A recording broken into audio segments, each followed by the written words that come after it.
돼 있어. 덕수야, 덕수야, 덕수야, 이쪽으로 오라. 이쪽으로. 박순아, 정신 똑똑히 차리라. 영화 운동장 아니다. 놀러 가는 게 아니다. 오라가에서 꽉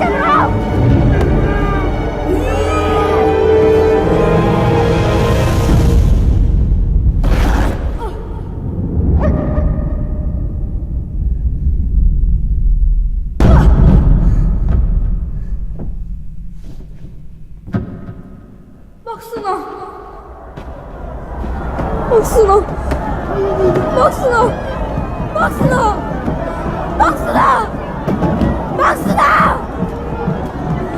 박순아, 박순아, 승기 좀 봐줘. 덕수야,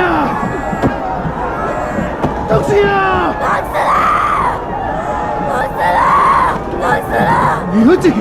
내 박순이 잃어버렸습니다. 어떻게? 내가 박순이 데리고 가겠습니다. 이놈 저쪽 엄마한테 가라. 막순이 내가 찾을게. 아버지, 내가 같이 가겠습니다.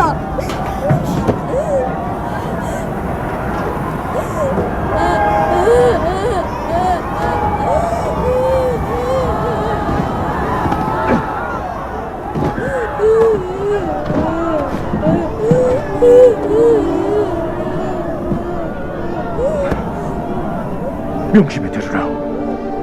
내 없으면 장남인 네가 가장인 걸 알제이야. 가장은 어떤 일이 있어도 가족이 제일 우선이다. 알았제이야.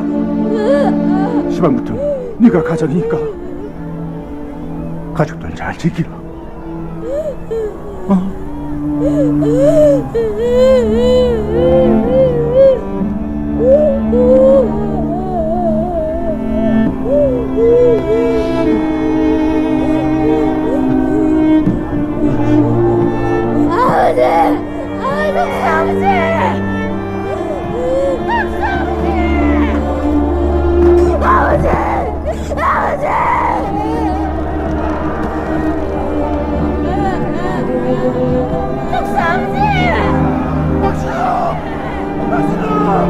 박순아 어디 있니? 박순아, 박순아, 박순아, 박순아.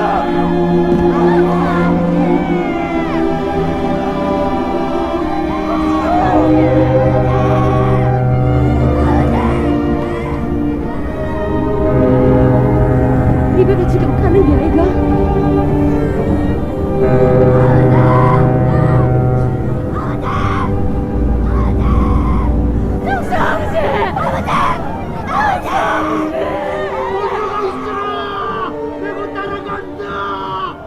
먼저가 있으라. 내 걱정 말고.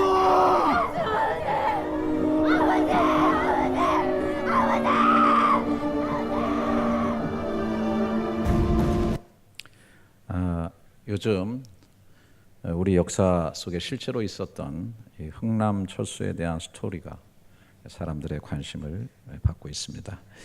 방금 상영된 그 국제시장 그 영화 속에 나오는 그런 흥남철수에 관한 얘기 뿐만 아니라 또 하나는 이번에 당선된 문재인 대통령 때문입니다.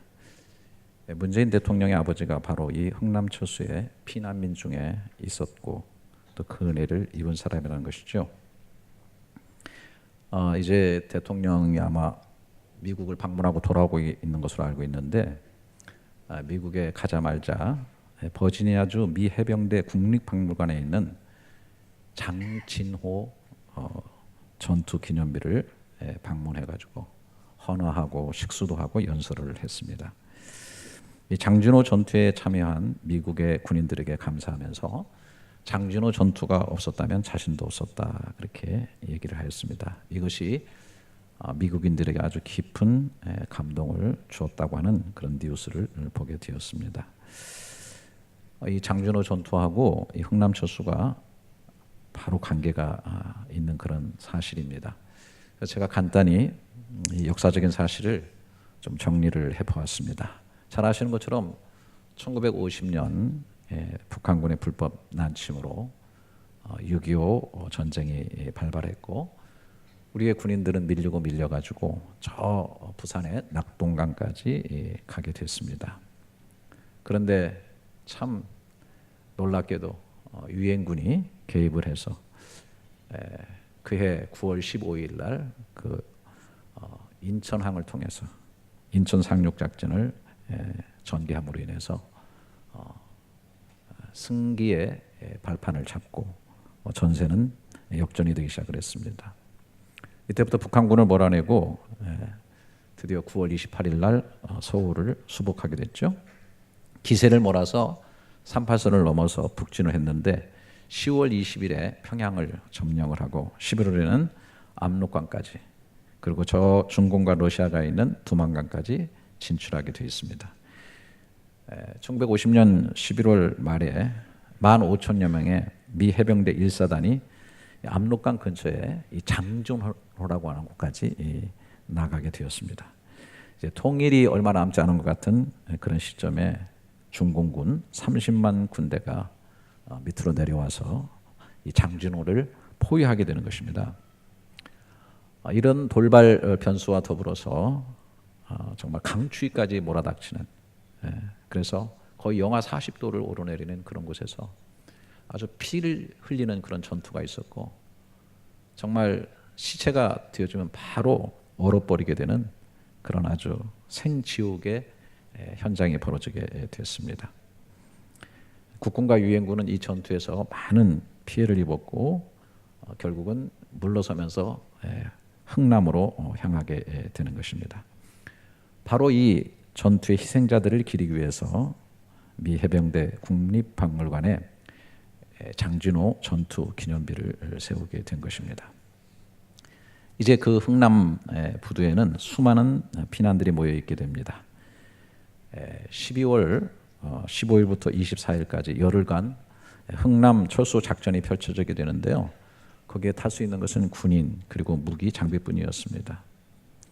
이동해야 될 병력만 10만 5천여 명이고 수송해야 될 물자는 차량만 17,000여 대 그리고 35만 톤의 군수 물자들 그리고 탱크들이 있었다고 하는 것이죠. 그런데 이것 외에도 그곳에 20만 명의 피난민이 몰려들었습니다. 하지만 이 피난민을 이송할 계획은 전혀 없었습니다. 미 제10군단장 알몬드 소장은 이 병력과 군수 물자를 수송하기에도 벅차기 때문에 민간인은 데려갈 수 없다고 못을 박았는데요. 당시 국군의 지휘관들은 강렬하게 피난민을 철수시켜야 된다고 이렇게 주장을 했습니다. 왜냐하면 국군이 올라갔을 때 열렬하게 그 사람들이 환영을 했기 때문에 분명히 반공무전을 몰려가지고 처형을 당하게 될 것이라는 사실을 알고 있었기 때문에 그들은 만약에 피난민을 배에다 승선시키지 않는다면 우리도 그들과 함께 육로로 내려가겠다. 국군은 피난민을 안전하게 돌봐야 될 의무가 있다라고 주장을 하게 된 것입니다. 이에 감동을 받은 알몬드 소장이 피난민들과 함께 철수한 것을 명령하게 되죠. 거기는 군함 또 민간함들 포함해가지고 193척의 배가 동원이 됐는데요. 그 중에 가장 유명한 배는 메르디스 빅토리오라고 하는 배입니다. 사실 이 배에 태울 수 있는 피난민 숫자는 고작 한 20여 명 정도밖에 안 됐습니다. 그런데 이 아비규환이 된 그 사람들의 모습을 본 이 빅토리호의 레너드 라루 선장이 배에 있는 무기들을 다 버리고 사람을 태우게 되는 거죠. 그래서 25만 톤의 군수물자를 버리고 거기에다가 14,000명을 태우게 되는 것입니다. 사람들을 승선시키는 데 말이도 16시간이 걸렸고 이 피난민을 태운 메르디스 빅토리호는 12월 23일 날 흥남에서 출항을 하게 되는데요. 이틀 후에 거제도로 도착을 합니다. 그날이 바로 12월 25일 크리스마스가 되는 것이죠. 그걸 크리스마스 기적이라고도 부릅니다. 한 사람의 희생자도 없이 이 극한 상황 속에서 안전하게 도착한 것인데 놀랍게도 임산부들이 다 있어가지고 아이를 5명이나 낳았다는 거예요. 거기서 그동안에. 그래서 이름을 짓기를 김치 1호, 2호, 3호, 4호 이렇게 지었다고 하는 것입니다. 이 피난민 수송에 큰 역할을 한 메르디스 빅토리오는 기네스북에 올라 있는데요. 단일 선박으로 최다 인원을 구출한 그런 배로 등재되어 있다고 합니다. 바로 이 메르디스 빅토리호에 지금 문재인 대통령의 아버지 문형용 씨가 가족들과 함께 타고서 피난을 했다고 하는 것입니다. 바로 그 은혜를 입은 그 사람의 아들이 대통령이 되어서 미국 방문길에 장진호 전투 기념탑에 가서 헌화 식수하고 감사의 연설을 했는데요. 제가 한번 찾아봤어요. 그 연설 내용을. 그랬더니 이런 대목이 나오는 것을 보았습니다. 2년 후 저는 빅토리아호가 내려준 거제도에서 태어났습니다. 장진호의 용사들이 없었다면, 흥남 철수 작전의 성공이 없었다면 제 삶은 시작되지 못했을 것이고 오늘의 저도 없었을 것입니다. 그러니 여러분의 희생과 헌신에 대한 고마움을 세상 그 어떤 말로 표현할 수 있겠습니까? 존경과 감사라는 말로는 너무나 부족한 것 같습니다. 바로 이런 대목들 때문에 미국인들이 감동을 받고 눈물을 흘리지 않았나 싶습니다.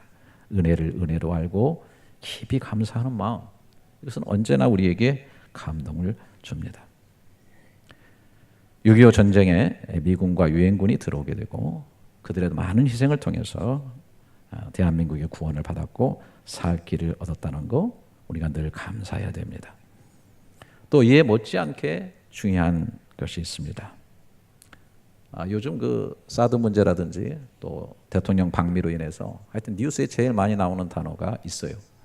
여러분 지금 뭐 바로 검색을 하면은 뉴스에 제일 많이 나오는 단어가 한미 동맹이라고 하는 단어입니다. 어떤 사람들은 뭐 미국이 아시아 쪽에 교두보 놓고 영향력 미치기 위해서 또 우리나라를 장악하기 위해서 맺은 동맹이 아니냐 그렇게 말씀하시겠지만 사실 역사를 자세히 살펴보면은 꼭 그렇지 않습니다. 당시 이승만 대통령이 휴전을 반대하고 북진을 강하게 주장을 했어요. 그래서 막 방공 포로들을 미국의 말을 듣지 않고 막 석방하고 하는 그런 아주 엄청난 일들을 하게 됩니다. 그래서 미국과 갈등도 많이 있었는데요. 만약에 휴전을 해야 된다고 한다면은 미국이 한국과 함께 한다고 하는 한미 방위 조약을 체결해야 된다고 하는 강력한 주장을 해서 이루어지게 된 것입니다. 사실 당시 세계 가장 강한 군사 대국이고 부국이었던 미국과 그냥 전쟁 속에서 찌들고 최고로 가난한 나라인 한국이 그 나라 대 나라로 조약을 맺었다고 하는 것은 이거는 정말 기적 중의 기적이에요. 저는 뭐 누가 뭐래도 하나님의 큰 은혜가 있었다 그렇게 생각을 합니다. 이 한미동맹의 약속 때문에 사실 한반도에는 5년 주기로 전쟁이 있었는데요. 한미조약 이후로 한반도에 지난 60년간 전쟁이 없었어요. 이 동맹의 울타리 안에서 대한민국이 마음 놓고 경제적으로 민주적으로 성장을 해온 거죠. 그래서 이번에 그 대통령이 한 얘기가 빈말이 아니에요.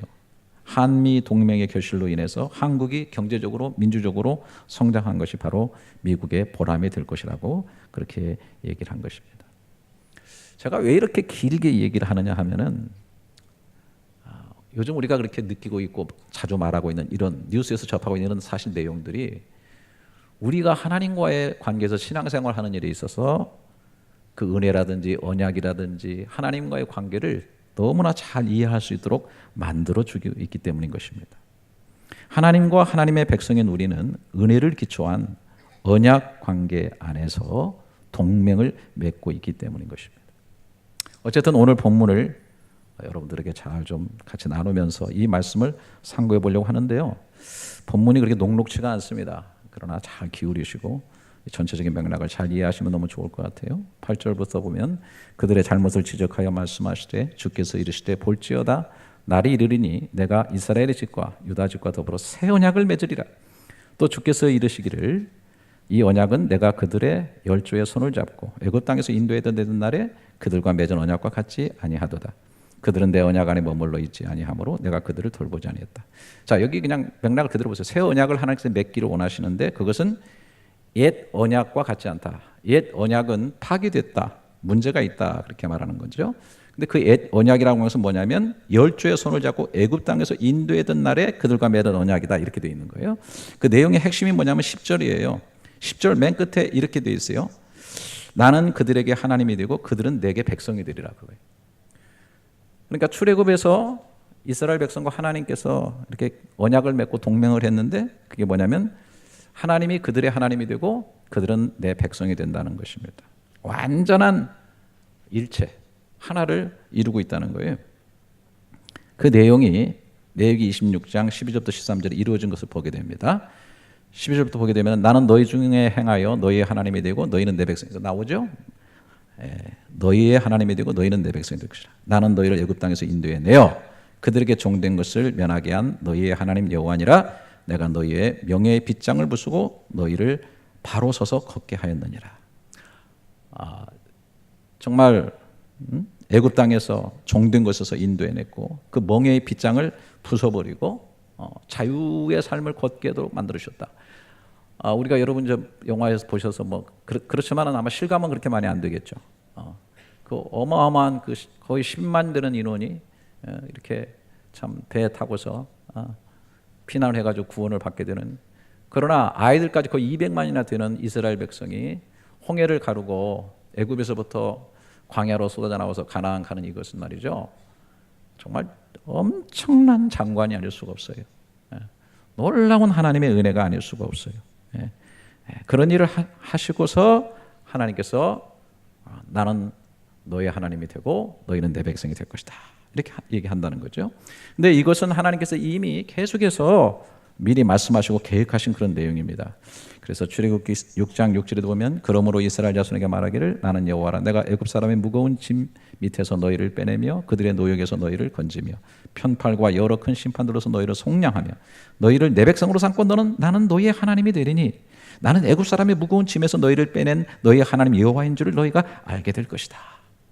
내가 아브라함과 이삭과 야곱에게 주기로 맹세한 땅으로 너희를 인도하고 그 땅을 너희에게 주어 기업을 삼게 하리라. 나는 여호와라 하셨다라. 출애굽 전에도 이미 하나님께서 다 계획을 하셨어요. 그래서 이 엄청난 출애굽의 역사를 하나님께서 친히 이루어 주신다. 그런데 거슬러 올라가면 그 계획은 이미 그 조상들에게 약속하신 것이다.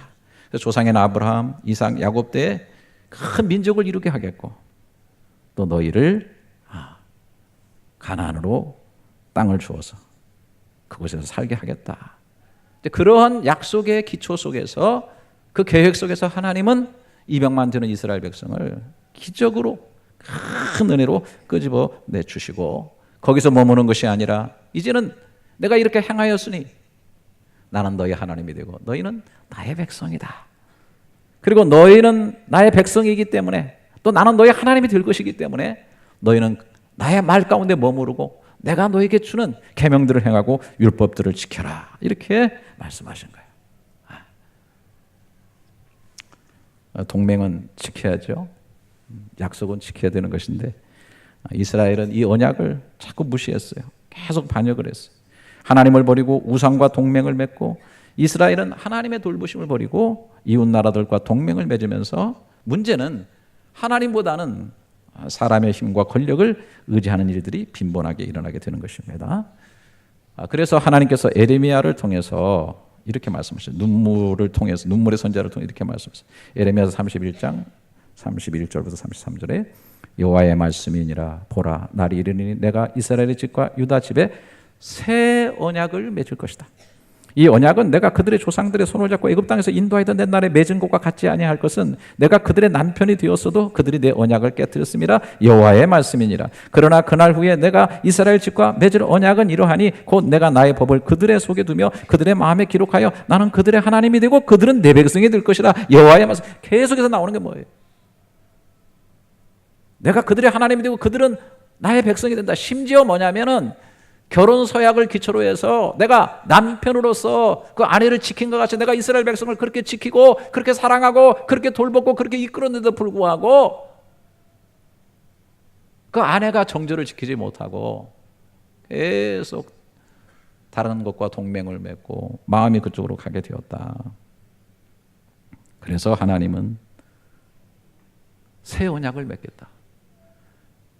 그들을 그럼에도 버리지 아니하시고 새 언약을 맺어서 그들을 다시 한번 감싸 안겠다라고 하시는 거예요. 이 에레미야를 통해서 들려주시는 말씀을 오늘 신약에, 오늘 우리가 읽은 본문 히브리서에서 다시 해석하고 있는 거예요.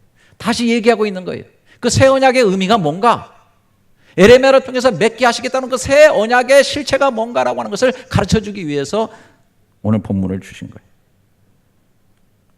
8절부터 다시 봅니다. 성경을 자꾸 보면은 힘들어요? 초반에 푹 주무시는 분도 계실지 모르겠는데, 하여튼 성경을 많이 보는 게 제일 좋아요. 사람의 말을 많이 들어보면 뭐래요? 그들의 잘못을 지적하여 말씀하시되 주께서 이르시되 볼지어다 날이 이르니 내가 이스라엘 집과 유다 집에 더불어 새 언약을 맺으리라. 에레미야에서 나오는 그 내용이 쭉 나오고 있어요. 또 주께서 이르기를 이 언약은 내가 그들의 열조의 손을 잡고 애굽 땅에서 인도하여 내던 날에 그들과 맺은 언약과 같지 아니하도다. 그들은 내 언약에 머물지 아니하므로 내가 그들을 돌보지 아니하였노라. 주께서 이르시되 그날 후에 내가 이스라엘 집과 맺을 언약은 이것이니 내 법을 그들의 생각에 두고 그들의 마음에 이것을 기록하리라. 나는 그들에게 하나님이 되고 그들은 내 백성이 되리라. 이 새 언약이 어떻게 이루어지느냐? 그냥 한마디로 얘기해서 예수 그리스도를 통해서 이루어지게 된다. 그래서 6절에 보게 되면 이렇게 되어 있어요. 그러나 이제 그는 더 아름다운 직분을 얻으셨으니 그는 더 좋은 약속으로 세우신 더 좋은 언약의 중보다. 한마디로 말하면 옛 언약은 문제가 생겼고 파기됐고 완전하지 못했다.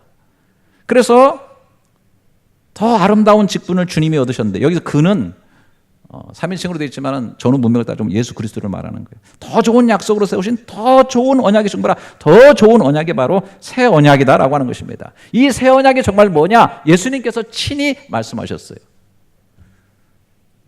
언제 말씀하셨을까요? 저와 여러분이 잘 알고 있는 성찬식을 처음에 할 때 예수님께서 말씀하셨어요. 그래서 고린도전서 11장 23절에 보게 됩니다. 내가 너에게 전한 것은 주께 받은 것이니 곧 주 예수께서 잡히시던 밤에 떡을 가지사 축사하시고 떼어 이르시되 이것은 너희를 위하는 내 몸이니 이것을 행하여 나를 기념하라 하시고, 식후에 또한 그와 같이 잔을 가지시고 이르시되 이 잔은 내 피로 세운 새 언약이니 이것을 행하여 마실 때마다 나를 기념하라. 그래서 이 새 언약은 하나님이 어떻게 맺으셨냐면은 그 아들 예수의 살을 찢고 피를 흘려서 살과 피로 맺은 새 언약이다. 이제는 뭐 율법이나 다른 걸로 맺은 언약이 아니에요. 뭐 무슨 종이에 써가지고 무슨 종으로 맺은 것이 아니라 하나님이신 하나님의 아들 예수를 쪼개고 살을 찢고 거기에서 피를 흘려가지고 그 피를 찍어서 만든 영원히 변치 않는 가장 강력한 효력을 발행하는 그러한 언약으로 새로운 동맹 관계로 맺어지게 되었다. 제가 그 문재인 대통령 연설 중에 이런 내용을 봅니다. 한미 동맹은 그렇게 전쟁의 포화 속에서 피로 맺어졌습니다. 몇 장의 종이 위에 서명으로 맺어진 약속이 아닙니다. 또한 한미 동맹은 저의 삶이 그런 것처럼 양국 국민 한 사람 한 사람의 삶과 강하게 연결되어 있습니다.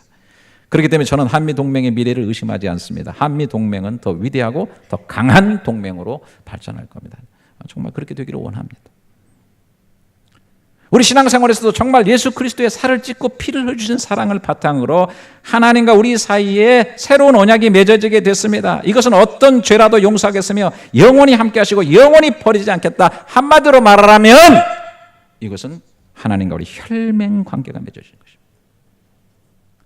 그래서 예수님께서 잡히신 밤에 떡을 떼시고 잔을 나누실 때도 그 앞에 분명히 말씀하셨습니다. 너희를 위하는 나의 살이고 너희를 위하여 흘려주는 나의 피라고 주님께서 말씀하셨습니다. 우리와 절대적으로 관계를 가지고 12절 13절에 내가 그들의 불의를 긍휼히 여기고 그들의 죄를 다시 기억하지 않으리라. 새 언약이라 하셨더니 첫 것은 날개 전에 날 가지고 쇠하는 옛날 것은 다 없어졌다. 왜냐하면 그것은 기억돼야 될 율법의 조문 속에 기억돼야 될 것이기 때문에 율법의 판결로서는 영원히 죽음의 대가를 지불해야 될 그러한 언약이지만은 내가 이것을 다시 기억지 아니하겠다. 긍휼, 많은 긍휼로 너희를 대해주겠다. 이 새 언약은 이제 너희에게 달려있는 것이 아니라 나의 긍휼에 달려있다. 내가 너희를 정령 끝까지 용서하겠다. 끝까지 너희를 품에 안고 가겠다라고 하는 그러한 하나님의 맹세인 것이죠. 여러분, 제가 좋아하는 이것의 시련이 계시록 7장에 그대로 요한의 환상 중에 보여지고 있잖아요.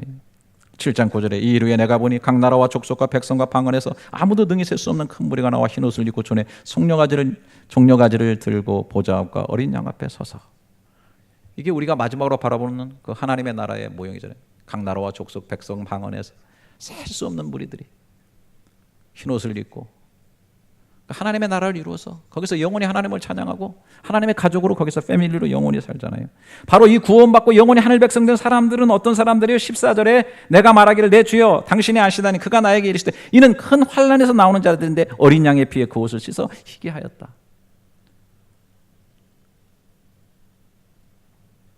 큰 환난에서 나오는 자들인데, 폭풍을 치는 같은 인생의 문제들, 수많은 전쟁들, 수많은 핍박들, 여러 가지 복잡다단한 세상의 회오리 바람 같은 그러한 혼란 와중 속에서도 굳건히 그 큰 환난을 뚫고 나오는 것이 뭐냐면 하나님께서 예수 그리스도의 피로 맺은 혈맹을 통해서 우리를 지켜주심으로 각 족속과 백성과 방언에서 능히 셀 수 없는 그 무리들, 바로 그들이 누구냐면 바로 그 피로 맺어진 어린 양 예수 그리스도의 피로 빤 세마포옷을 입은 그들이 바로 거기에 존재하고 있다라는 거예요.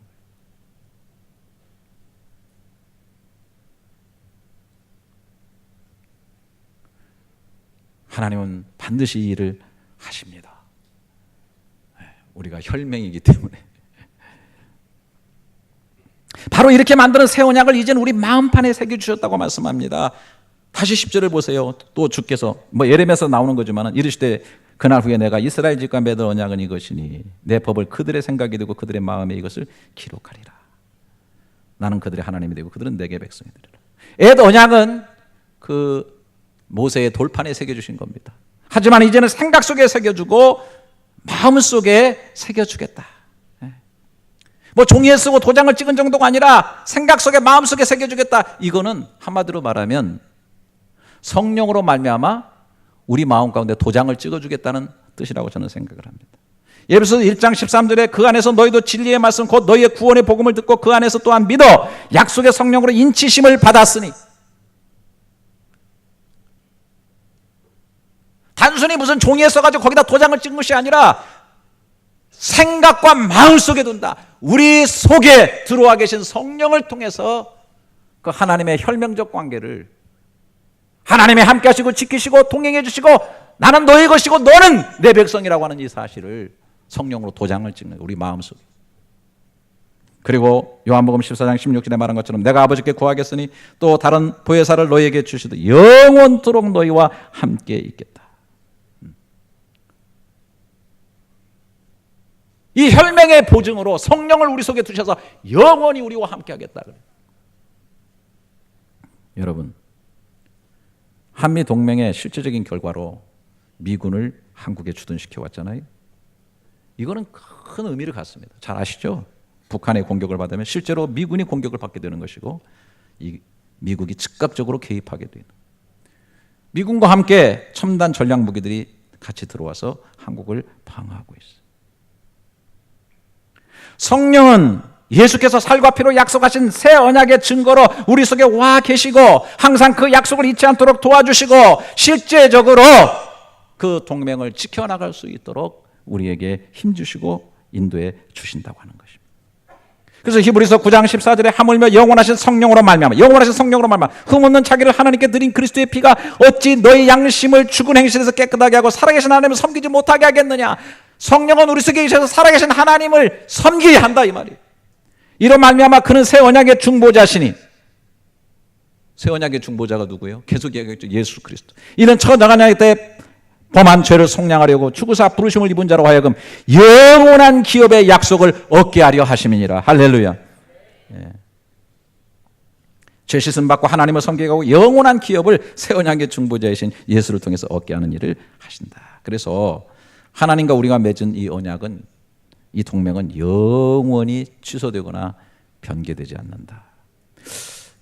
다시 이렇게 보시면은 이 구절을 한번 보세요. 또 주께서 이르시기를 이 언약은 내가 그들의 열조의 손을 잡고 애굽 땅에서 인도하여 내던 날에 그들과 맺은 언약과 같지 아니하도다. 그들은 내 언약 안에 머물러 있지 아니하므로 내가 그들을 돌보지 아니하였노라. 이 말은 무슨 말이에요? 언약을 맺었으면 언약 안에 있어야 된다. 그 약속 안에 있어야만 돌보는 거죠. 그렇잖아요. 약속을 지키지 않으면은 돌볼 의미가 없는 거예요. 그 동맹 안에 있어야 되는 것이죠. 그때의 동맹, 옛 동맹은 바로 그런 겁니다. 율법 안에 있어야 됩니다. 말씀 안에 있어야 됩니다. 그러나 새 언약은 어떤 거냐? 너의 생각 속에 두었고 너의 마음 속에 이미 두었다는 것입니다. 생각 속에, 우리 마음 속에 이미 도장을 찍었고 그것의 증표로 성령이 우리 속에 와 계시다라고 하는 것입니다. 그러므로 우리가 율법 안에 머물다 율법 밖에 나가 있다라고 하는 그런 의미가 아니라 이제는 우리가 어느 곳에 있든지 성령이 우리 속에 함께 해주심으로 인해서 결코 그 약속이 취소되거나 변개되지 않는다고 하는 것입니다. 할렐루야. 주님과 나는 완전히 하나가 되었다는 것입니다. 이거는 주님께서 요한복음 17장에서 십자가를 눈앞에 두고 피맺히게 기도한 내용의 결과예요. 21절에 뭐라고 했어요? 아버지께서 내 안에 내가 아버지 안에 있는 것 같이 그들도 다 하나가 되어 우리 안에 있게 하사 세상으로 아버지께서 나를 보낸 것을 믿게 하옵소서. 여러분 어느 정도입니까? 하나님 아버지 안에 예수님이 있었고 예수님 안에 하나님 아버지가 있어서 완전한 하나가 아닙니까? 원네스가 아닙니까? 이제 나를 믿는 사람도 어디 다른 데 있는 것이 아니라 무슨 율법 밖에서만 내치는 그런 존재가 아니라 이제는 나와 하나가 되게 해주시옵소서. 우리와 완전히 하나, 원네스가 되게 해주시옵소서.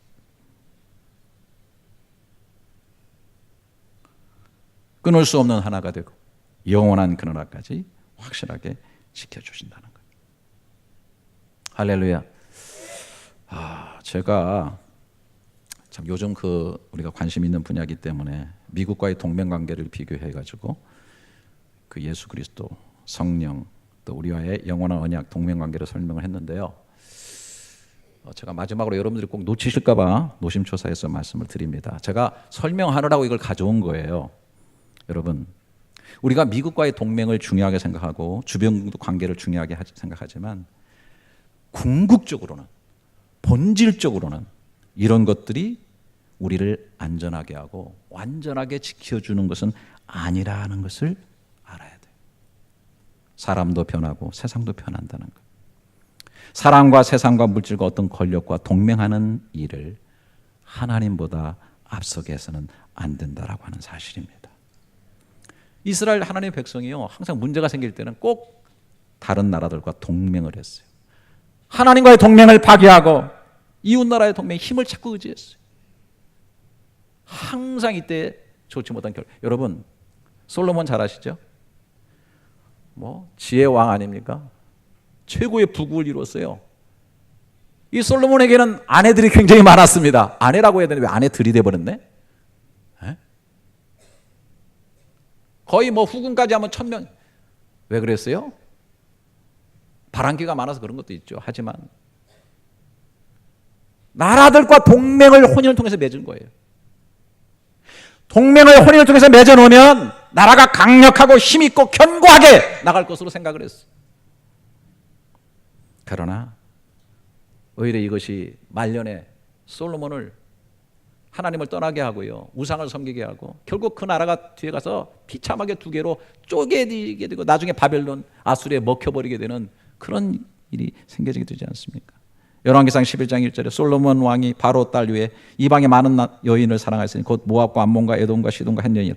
여호와께서 일찍이 이 여러 백성에 대하여 이스라엘 자손에게 말씀하시기를 너희는 그들과 서로 통혼하지 말며 그들도 너희와 서로 통혼하게 하지 말. 그들이 반드시 너희의 마음을 돌려 그들의 신들을 따르게 하리라 하셨으나 솔로몬은 그들을 사랑하였다. 왕은 후궁이 700명이요 첩이 300명이라. 그의 여인들이 왕의 마음을 돌아서게 하였더라. 얼마나 지혜 있고 얼마나 신앙이 있고 얼마나 투철한 하나님을 경외했고 경험이 많고 체험이 많고 간증이 많은 사람이었지만은 결국은 여인들을 통해서 주변 국가와 동맹을 하는 그 가운데 에너지가 빨려먹게 돼. 왕의 마음이 그의 아버지 다윗의 마음과 같이 하여 그의 하나님 여호와 앞에 온전하지 못했다. 우리가 동맹에서 힘을 얻는 것도 있지만 그 동맹하면 잘못 우리 힘도 빨려 나가는 게 있단 말이에요. 다 온다고 좋은 게 아니에요. 내가 온 것은 양으로 생명을 얻게 하고 너 풍성히 얻게 하려지만 도적이 오는 것은 죽이고 도적질하고 멸망시키러 온다는 것입니다, 여러분. 그래서 우리는 하나님과 이 동맹관계, 하나님과 잘 붙어있는 관계를 정말 신앙생활에서 잘해야 돼요. 여러분, 좋은 데 붙어있기를 주님의 이름으로 축원합니다. 제가 늘 옛날에 그 티코라고 하는 조그마한 차 있었잖아요. 티코에 대한 이 유머가 굉장히 많은데 그 중에서도 제일 재밌게 생각하는 것 중에 하나가, 티코가 이제 독일의 아우토반을 달리고 있어요. 아우토반은 속도 제한이 없으니까 엄청 세게 달리다가 과열이 돼가지고 차가 쓰게 된 거예요. 그래서 전전긍긍하고 있는데 어느 차가 와서 딱 쓰는데 벤츠 600이 와서 쫙 쓰는 거예요.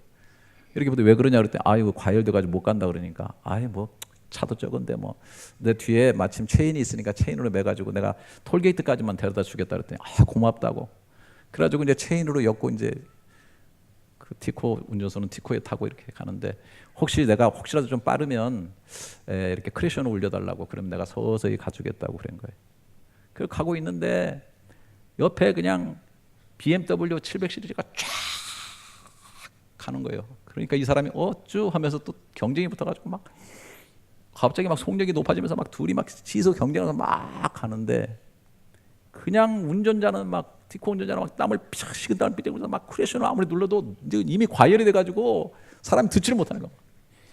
간신히 거의 죽음을 통과해가지고 톨게이트에 갔어요. 근데 그 다음에 독일 신문에 커다랗게 났죠. 한국의 티코라는 작은 차가 벤츠와 BMW 사이에 기죽지 않냐고 엄청난 속도로 달려가더라고요. 더 놀라운 것은 벤츠 빗기라고 얼마나 크래션을 눌러대는지. 여러분, 기는 놈 위에 걷는 놈이 있고 걷는 놈에 뛰는 놈이 있고 뛰는 놈 위에 나는 놈이 있는데요, 더 무서운 사람은 붙어가는 놈입니다. 이 얄팍한 종이도 강한 벽에 붙어 있으면 그 강함을 입어요. 파리도 비행기 안에 붙어 있으면 세계 어느 곳이든지 수월하게 여행을 합니다. 돌멩이가 물에 던져지면 부력이 없기 때문에 물에 깊이 가라앉지만 커다란 통나무에 묶어두면 부력이 생겨서 물에 뜨게 되는 것입니다. 우리의 지혜는 약하고 우리는 부족하고 연약합니다. 가라앉을 수밖에 없는 그런 요소들을 많이 가지고 있지만은 하나님께서 십자가로 우리를 묶어주시고 예수 그리스도의 보혈로 하나님과 동행하고 동맹하도록 만들어 주셨어요. 우리는 이 사실을 늘 기억하면서 동맹 강화에 늘 힘쓰고 하나님께 더욱 붙어있는 삶을 향해서 나가는 그런 삶이 있기를 주님의 이름으로 축원합니다. 히브리서 13장 20절에 양들의 큰 목자이신 우리 주 예수 그리스도, 영원한 언약의 피로 죽은 자 가운데서 이끌어내신 평강의 하나님이, 예수를 영원한 언약의 피로, 그 혈맹의 피로 죽은 자 가운데 이끌어내신 평강의 하나님이 모든 선한 일에 우리를 온전케 하고 자기의 뜻을 행하게 하시고 그 앞에 즐거운 것을 예수 그리스도로 말미암아 우리 앞에 이루어 주신다. 세세 무궁토록 영광이 그에게 있기를 원하노라. 할렐루야. 이 일을 하나님이 주도적으로 하시는 거예요. 주와 나의 영원한 동맹, 혈맹 잊지 마시고 누리시고 그 안에 사시고 그 길을 달려가시는 저와 여러분의 삶이 될 수 있기를 주님의 이름으로 축원합니다. 기도하겠습니다.